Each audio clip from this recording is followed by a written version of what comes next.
Pantailaren bestaldean Ines Osina daukagu, kaixo Ines, ze moduz? Kaixo, oso ondo, zuek? Ondo? Ondo. Bai, oso ondo. Pres, Zuek ere bai? bai. Ondo. Pres, larun bateko emanaldirako, ez dakit, ja zuzenan zoazten emanaldira, aurreti asko entzegurik ez, edo prestaketa lanik daukazuen, edo nola E, zoazten bertara. bueno, noski ensaiatzen dugu, bai, ez pentsa guazenik ezer prestatu gabe, noski prestatu dugu kariño guztiarekin eta gure maitxasun guztixakin bidai bat, itxasoa, zentroa itxasoari hartuta bidai bat da. Eta bai, prestatu dugu gogoz, ensaiatu dugu gogoz, eta gogoz gaude, bai. Jo dugu, ez da lehenbiziko aldia jotzen dugula, eta hori zuen alde, ze lehengo aldiak izaten dira oso bereziak, baina, bueno, hortan utziko dugu bereziak. Beraz, ja laudiorako hasierako urduritasunak bildurrak eta zela da, horrelako zalantzak dexente argituta, eta gogo handia daukogu bai. Ean egin zenuten lehenbiziko emanaldia, nola joan zen? Bai. Espero bezala edo sorpresak egon ziren behin taula gainean igota? Sorpresak dinozu gure partetik, entzulen Bai, partetik. zuek sentitu zenutenaren partetik, aurrek usten zenutenaren, espero zenutenaren partetik. Bueno, aitortuko dutzu nik badirela urte batzuk saiatzen naizela espektatibak ez egiten larregi, gehiago nire lanarekin eta nire sorkuntzarekin, bueno, ez eta nire bizitzarekin ere bai, orokorrean, baina sorkuntzarekin horrek gero eukiko duen azeptazio eta oneritzian inguruko espektatibak saiatzen naiz alik eta gutxien egiten. Ez dut beti lortzen, baina saiatzen naiz, konturatu nintzen horrek kondizionatzen ninduela asko sortzeko garaian. Orduan, sortu dugu horrelako sarrik esaten duen bezala kontakizun xume bat, nun kontatzen den aria dira kantuak. Itxasoan alde batean eta bestealean sortu ziren dozena bat kantu, duela ia 10 urte, Joseba Kuban zegoenean, inork ez genekienean Joseba Kuban zegoela, eltzen ziren kantu hoien testuak eskuz esku, konplizez konplize, ia horrelako sekretu bat konpartitzen dutenen artean sortzen den zirrara berezi hori tarteko, eta zerbait berezia egiten ari ginenaren sensazioa geneukan, eta, bueno, horrekin gero egin genituen dozena bat kantu, Goseren disko batean argitaratu ziren, eta orain Joseba hemen dagoela, eta idazlea gerturatu dela kantuetara, eta idazlea hemen dagoela, proposatzen duguna da kantu egiteko batzuk hartu, modu xume eta zelan esango dutzuet, ez da gordina hitza, modu xume eta organikoenean, naiz eta elektronika badagoen nire musikan, badakizue, ez gero ezagutzen duzue, inor ez da harrituko ni makina artean ikusita, eta Josebak egiten duena da kantuaren atzetik dagoen historia kontatu.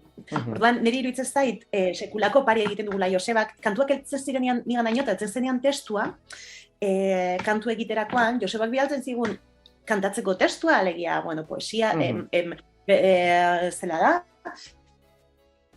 testu neurtu errimatu bat, zeina gero kantu egingo genuen, baina testuarekin batera zetorren konteskotan zen askoz, bueno, ez daki baliotsuagoa, baina ni sentitzen nuen neukala privilegio bat eta neukala informazio bat kantu entzuten zenutenek etzen neukatena. Bari bidez, nik Anaren kantua idatzi, egin nuenean kantua, nik banekien nortzen Ana.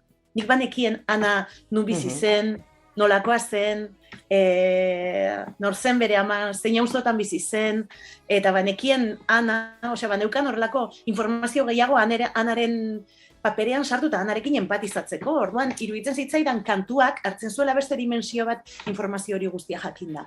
Edo erru kolektiboaren inguruan hitz egitea, sarrik horren inguruko azalpen bat eman ostean, horre jartzen zaitu beste leku batean, kantua hartzeko, kantua entzuteko eta kantua zeharkatzen usteko. Orduan proposamena hoixe da, gu dauzkagu kantuak eta dauzkagu berbak. Eta hoixe, su artifiziozkoik gabe eta iaiakerik gabe, modurik zintzoenean eta alik eta ederrenean, kantuokin biraia bat da proposatzen dizueguna. Taldaketa asko dago orain dela 10 urte plazaratu zenuten gosariak diskoaren artean eta oraingoaren artean. Alde batetik 10 urte pasatu egin dira, gero beste alde batetik orain sorkuntza prozesua ez daukaz, aipatu duzun klandestinitate puntu hori edo gertuagokoa izatea segurazki ahalbidetu egin du. Eta gero beste alde batetik ere, ez da talde baten, ez dago talde bat atzetik, baizik eta musikaren alorrean soilik, bai elektronika sartzen, baina bestelako formatu batzuetan, looperrekin eta bar, ez? Asko aldatzen da, nolabait hasierako gosariak proiektu horretatik orain artekoa, zen nolako bilakera izan? Guztiz desberdina da, emanaldia guztiz desberdina da, kantuen produkzioa guztiz desberdina da, baina era berean, kantuak dira, da kantuari gorazarre egiteko modu bat, ez? Kantuari kendu produkzio guztia eta kendu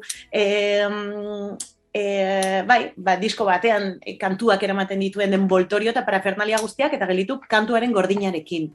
Eta kantua bapatean momentuan entzutearen gordinarekin. Kantu batzuk asko gogoratuko izue kantu originalari, beste batzuk gutxi eta beste batzuk bat ere ez. Batzuren bertsioak egin ditugu baita ere. Hartu ditugu lizentziak eta askatasunak gaur garen ontatik kontatzeko. Ez erreproduzitzeko duela 10 urte kantatzen genituen horiek, gauzak aldatzen dira, etengabe eta eskerrako laren. Baina kantua jarraitzen dute euren zentzu izaten edo zentzu ezberdinak hartzen joan dira azken hamarkada honetan. Estribilloak hor daude. Bale, lehenengo emanaldia, ean egin zenuten, orain faktoria zatozte, apur bat, lasaitasun gehiagorekin, lehenbizikoa. Lasaitasun agian 10garrenean, oraindik badaukagu hasi berriaren tensio hori, bai. Asko, uste duzu asko aldatuko dela emanaldia saio batetik bestera, joango dela ere zuzenekoak edo boloak eskaini ala aldatzen eta moldatzen, daukazu nahiko finkatuta eta hortik ez da mugitzen. Guk argi daukagu zer nahi dugun kontatu eta argi daukagu zer nahi dugun esan eta zer daukagun eskaintzeko. Eta orain hori eskaintzeko apustu egin dugu. Egin dugu apustua gainera formatu txikiaren alde, gordina eta esan dizut zela da.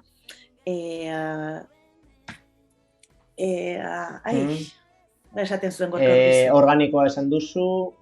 Organikoa esan dut, baina elektronikoa da. Ez, baina gorka Urbizuk esaten zion, beste guztia da, zeukan hitz eder bat kontatzeko musikaren inguruan sortzen den beste zera guzti hori, ez? Eta honek beste zera guzti hortatik dauka gutxi, asko dauka guretik, eta iruditzen zait momentu hontan dela guk eskaini aldugun zintzoena eta ederrena.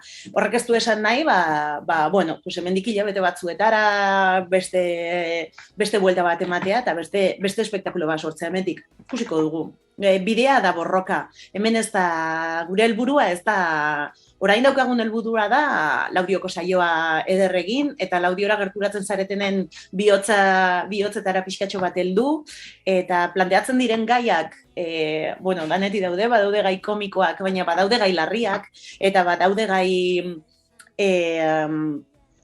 arantzatsuak, eta badaude gai ederrak pentsatzeko, pentsarazteko, eta kuestionatzeko dauzkagun sinismen eta dauzkagun egia absoluto horiek, eta iruditzen zait hori kolektiboki egiteak, badaukala ariketa potentetik.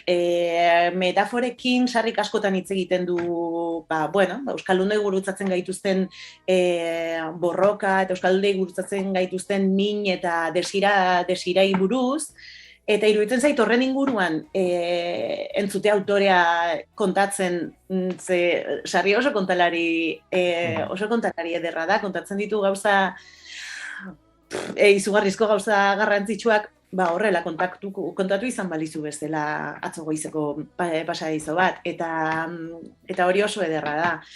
Eta, hoxe, egin dugu apostua formatu txikiaren alde iruditzen zaigulako, elkar zaintzeko momentua dela, bueno, poliki-poliki eta Joseba zainduaz eta elkar zainduaz atera nahi dugu espazio publikora, eta bueno, hortan gabiltza. Orduan, apur bat zuen formatua bada, zuk kantuak jartu dit, bueno, da kantuak eta berbak, baina... Ez nik kantua jartzen ditut eta Josebak berba jartzen ditut. Ados. Orduan, Josebak berez, gehiago egiten du, zuk hasien aipatu duzun testu inguru hori ematearena, ez? Gerora kantuari. Zuek hasieran izan zenuten testu... Spoiler gehiago ez dizut kontatuko, Ya está, Vale, ados. Orduan, larun bateko zetakin geratu egitekara. Hori da. Zuen hobe beharrez, eske hobeto da ez jakitea guztia, hobe da, benetan. Eta utzi zaitezte, eta nik gomendatzen dizue zuen espektatibak, bueno, atean ustea eta sartzea alik eta